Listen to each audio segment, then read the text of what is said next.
жаңы ачылган автовокзал шарттары жакшы экен, ичкериси кенен, салкын, жакшы бизде эме билет алдык, отурабыз Шамасайга келебиз деп.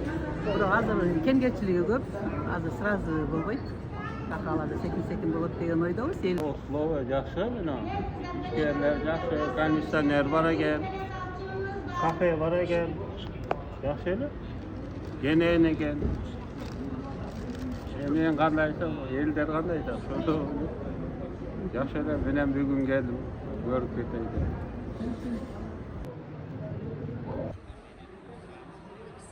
Bizde iş proses bugün 17 числодан баштадык. Шаардын ички каттамдагы маршруткалар келип атат бизге 7, 8, 4 ошол каттамдар через биз аркылуу жаңы ачылган автобекет аркылуу кетип атышат. А бизде кыйын каттамдар башта кандай катталса ошондой эле каттамдар жүрүп атат. Бардыгы кирди бизге. Через ушул аркылуу кетет жаңы автобекет менен. Каттамдар ошондой. Райондор аралык, областар Райондор, област аралык, Ош, Манас алып каттамдар боюнча. Мынакей 7-19 рейске эртеңки 18 числого эртең менен ушул жерге келе бересиз, ушул жерден биринчи станцияга коет маршруттан. 200 600 сом болот, эки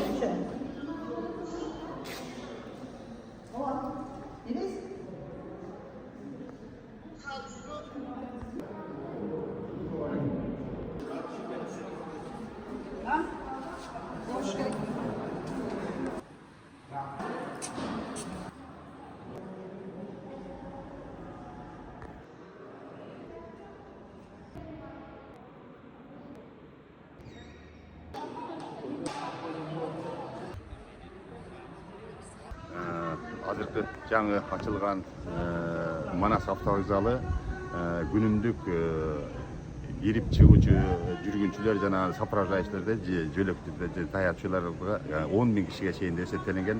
Ал эми рейстик каттамдар боюнча айтып кетсем, биз 53 багыт боюнча бир күндө 450-455 рейске кирип чыгат, автобус кирип чыгат. Андан сырткары биздин территориянын 1,5 гектарлыгы жүргүнчүлөрдү такси менен ташууга арнатылган таксилик диспетчердик кызмат башталды. Ал эми айланасына ашкана, суу сатуучу бир аз дүкөндөр дегендер да эске алынабы? Кандай себеби райондордон, аймактардан келгендердин керектөөсү да бул?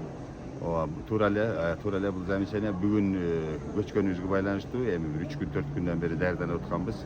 Бирок элдин кеткендерине тиги күтүү залдын ичинен ошол ичимдиктерди жана сата турган дүкөндөрдү азыр уюштурганбыз. Ал эми негизги арендачылар деп коет бизде. Арендачыларга жерлер бөлүнүп берилди, алар куруп жатат. Андайдан эч кандай суроолор болбошу мүмкүн. Жакынкы күндөрү аларды пайдаланууга берилет. Жакынкы күндөрү аларга 10 күн срок берилди, 10 күндө ишке берилип калат.